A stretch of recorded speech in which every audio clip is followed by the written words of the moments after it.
What's up, dudes? So, this is gonna be Adrian's intermediate guitar player lesson, specifically focusing on songwriting and making your own songs, putting together your own chord progressions and stuff like that. In the other video that I talked to you about, you basically learned how to play regular chords, bar chords, majors, minors, and also your notes like E, F, G, A, B, C, D, E, and how to play chords on those.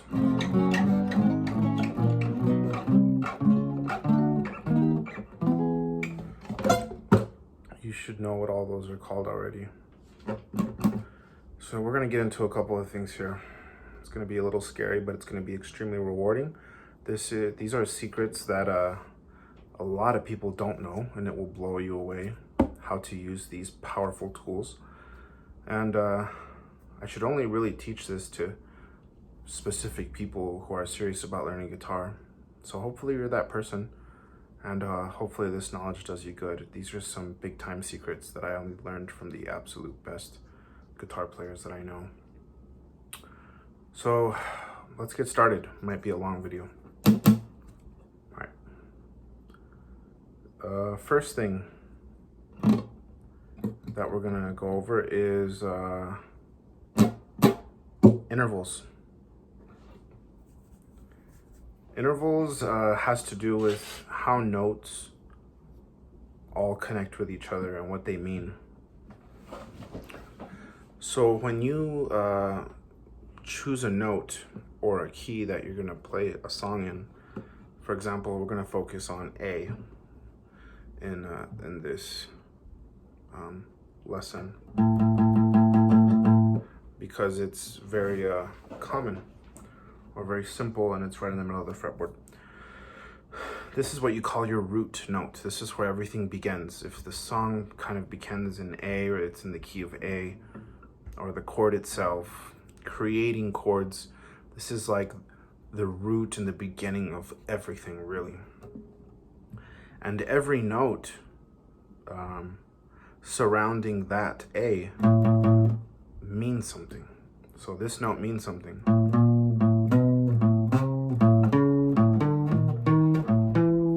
So every other note around it in relation to that A means something. So grab a notebook and a pen and write these down. So A in this case is going to be your root or your first note, whatever. The next note after that is going to be your minor second. And it sounds minor, it sounds very dark and serious in relation to that A. Kind of sounds like Jaws. It sounds serious. It doesn't sound happy. That's why it's called a minor second. The next note is a major second. So in relation to the A, the major second sounds happy. That's why it's called major.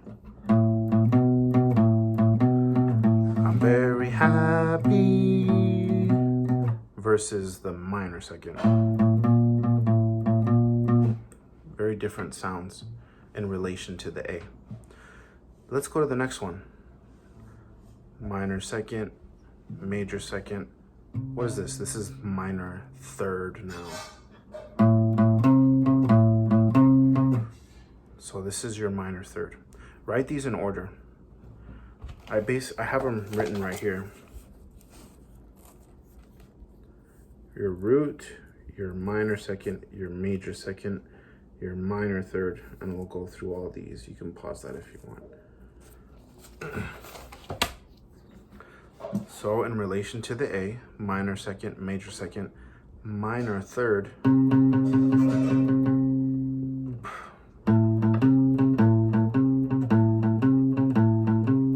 that sounds very, it's in the minor scale. And that's why it sounds very minorish and serious. So if I only play my minor notes, it's gonna sound very dark, very Middle Eastern sounding.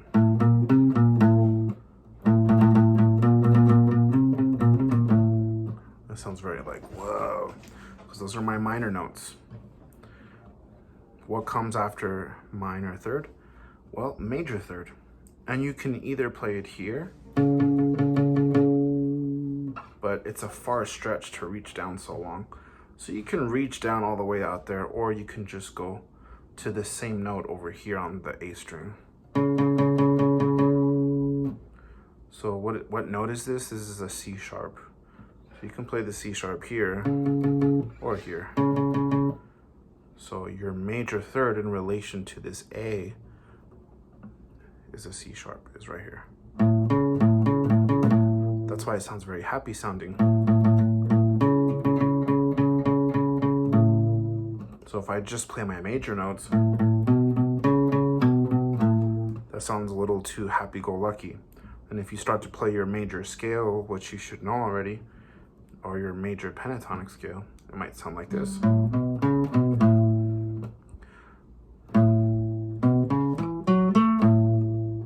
I've got sunshine. See, they're using those major notes, your root, your major second, and your major third, to make that happy tone, because he's got sunshine on a cloudy day. You know what I'm saying? So what's after the major third? We have a perfect fourth. Why is this called a perfect fourth and not minor or major? Because this blends with either minor or major. It just sounds so damn good together in harmony with the A that it's so perfect that it's called the perfect fourth.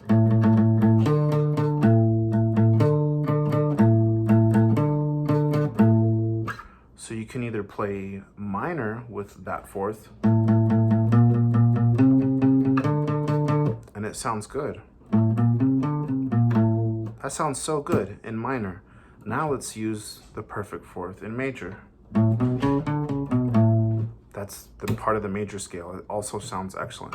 That's why it's called the perfect fourth. What's after this? It would be the augmented fourth. This is a very unusual sounding note in relation to our root, the A. It's very tense, and it builds a lot of tension, and it's used in chords like the diminished chord, I think it is. So if we wanted to play like an A diminished chord, you would play something like this.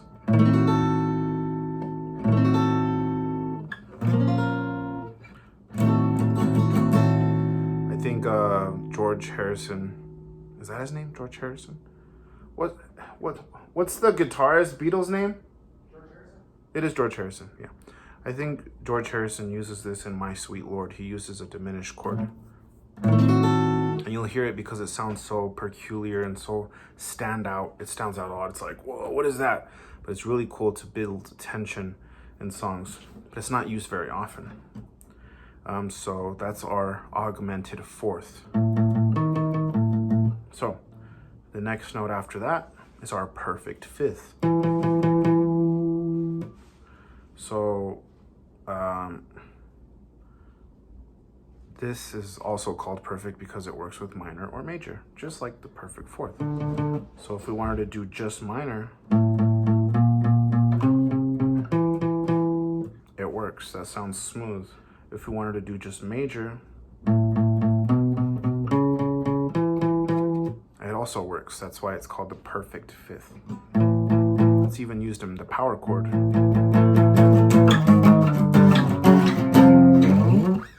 There we go. Now what's after the perfect fifth? The minor sixth.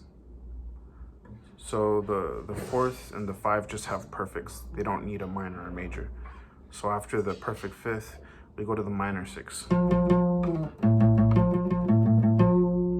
That can be used in a minor scale. Sounds really nice. So after your minor six, this is major 6.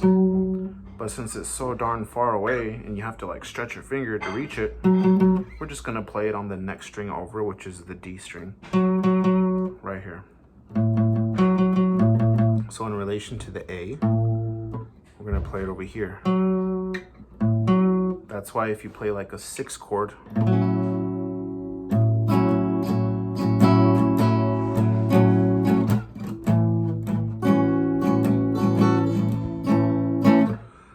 chords are used a lot in like country music and cool stuff.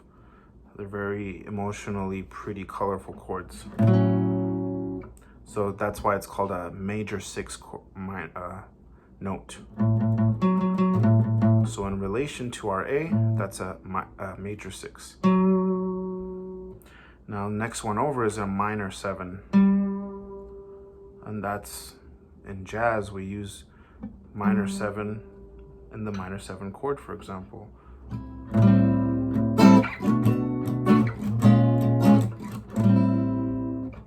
So this is your minor 7. The major 7 is right here, which is one of my favorites because it's used in the major 7 chords and it sounds so pretty. Look how this sounds. Ooh, or look how this sounds.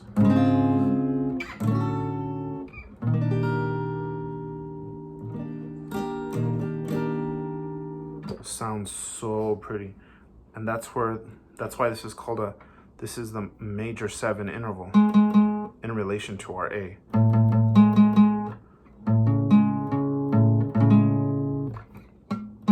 And the next one is our octave, the 8th note in the major scale. And why is it called an octave? Because we've gone all the way around. Because in the major scale, it's the 8th note. 1, 2, 3, 4, 5, 6, 7, 8. And this is the exact same note as this one. So this is our A. We went through every single interval to get back to the octave, which is also A. And you can do it on the fretboard on one string if you want to do every single interval. So this is A, minor 2nd, major 2nd, minor 3rd, major 3rd, perfect 4th, augmented 4th, perfect 5th, minor 6, major 6, minor 7, major 7, back to our A. So that's the concept of intervals, and that will help you dissect chords that you might not understand. So if someone says play a major 7 chord, or like an A major 7 instead of an A, you have to realize that an A chord is just made up, oh man, this is leading into something else even deeper. Basically a major chord is made up of a 1, 3, and 5, which means on your major scale, it's the 1st note, the 3rd note, and the 5th note.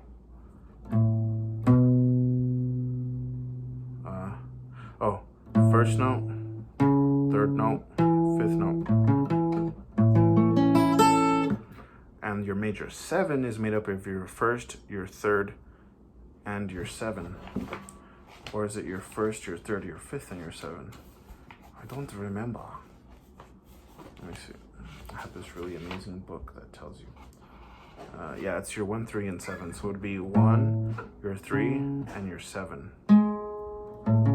It sounds a little bit more gloomy than your major.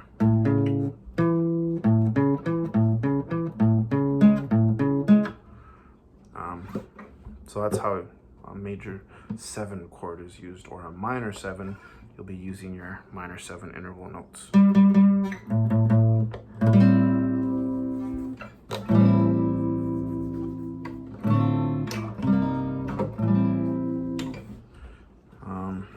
Yeah.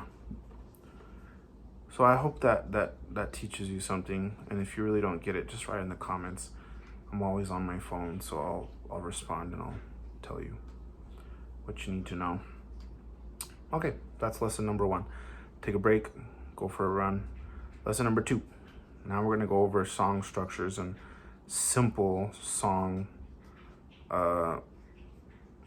structures, I guess. I don't know what this is called, so pros, you can correct me. Or not, just leave me alone. Anyway, for songwriting, this is gonna be the extreme basics. Obviously, there's a lot more complex stuff. But for songwriting, we're gonna teach you some simple stuff here. And here's a template you can use for songs that's universally known. You can dissect almost every song with what I'm about to show you. This is a secret. Don't tell your friends unless they really want to learn guitar.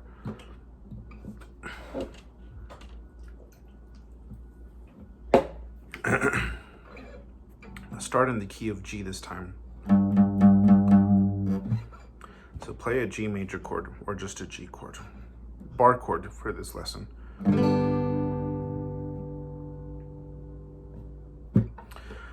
Now go 2 frets up and play that chord as a minor. Memorize that. Let's go another 2, still minor.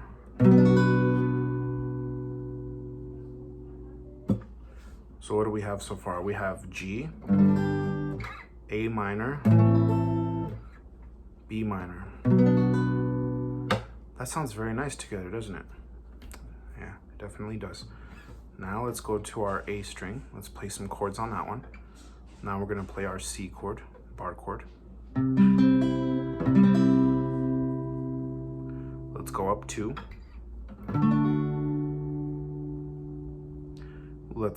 That's also a major. Let's go up 2 and play this as a minor.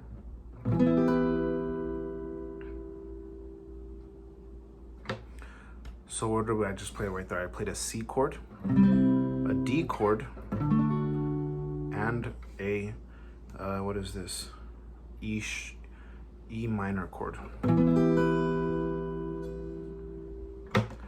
That right there is the core to almost every song ever written. Let's play those again. G, A minor, B minor, C, D, and E minor. You can write a song just knowing that structure on the fretboard. You can shift that entire template and structure up and down the fretboard.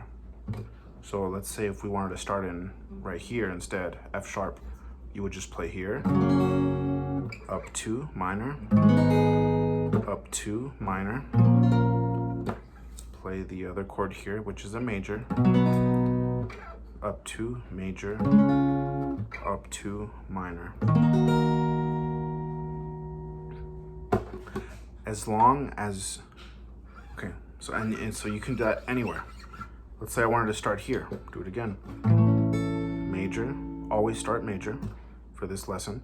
Up 2 minor, that's always a minor. Up 2 minor, up 2. Then go to the A string across from your root note. Major, always major. Major, always major. Minor, always minor. So you can write this down. It's always the root, which is major, then minor chord, major, major, minor. Now the trick is always start with your root and always end on your root. As long as you do that, you can go to any of those 6 chords that you want. Doesn't matter. So what I'm about to play, I'm gonna play in the key of G, which means I'm gonna start on my G. I'm gonna play whatever chord I want from those 6. I'm gonna randomly choose, and I'm gonna end back on my root chord, which is G. Start on G, go wherever the heck I want in those 6 chords that I showed you, end on G. Look how it sounds.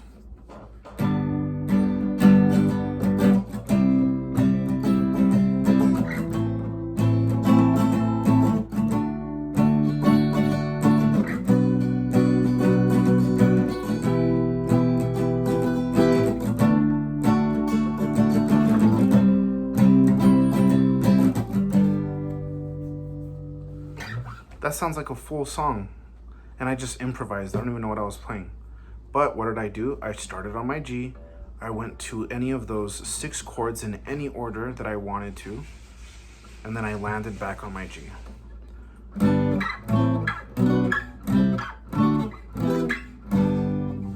I just played them in order, and that already still kind of sounds like a song. Just remember which ones are major, which ones are minor. Major, minor, minor, major, major, minor. That is the foundation to writing every basic song ever written. So like, for example, Miley Cyrus's song, We Can't Stop. I really like that song. Listen to how it sounds. Well, before I play it, I want to explain to you that she uses open chords in the song, technically, on this guitar. And it counts as, so like this is an E chord, right? We all know our open E chord. And the only reason it's that shape is because technically you're playing like a bar chord up here, but this nut is already doing the barring for you. So you just have to play these notes here. You don't have to bar with your finger. It's the same thing. So she goes, so in that case it would be major, minor, minor, major, which is your A chord, major, minor. She plays in the key of E. And it would go, do do do do do do do do do do do do do do do do do do do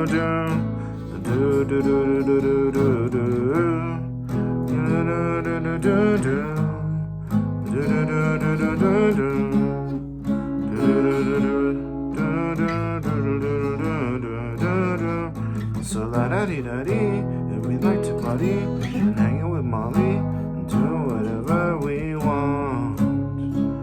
This is our house, this is our rules, and we can't stop, and we won't stop. Can't you see as we own the night? Can't you see as we about that life? And we can't stop, and we won't stop. We learn things don't run. We don't think nothing from nobody. Yeah, yeah. It's actually a really simple song. For the verse and for the choruses, she uses the same chords going over and over again, and she's doing that structure that I told you. She's doing the first chord, going to the third chord, 1, 2, going to the 6th chord, going to the what is that, 1, 2, 3, 4th chord, back to the root. So she's just doing that over and over again. And those 4 chords, 1, 2, 3, 4, back to the root, those are all part of that template that I just showed you. So try to look for one of your simple favorite songs, and you'll hear that structure being used one way or another. See if you can dissect it. If you have any questions, let me know in the comments. I'll try to help you. I hope you understood that. Have a good one.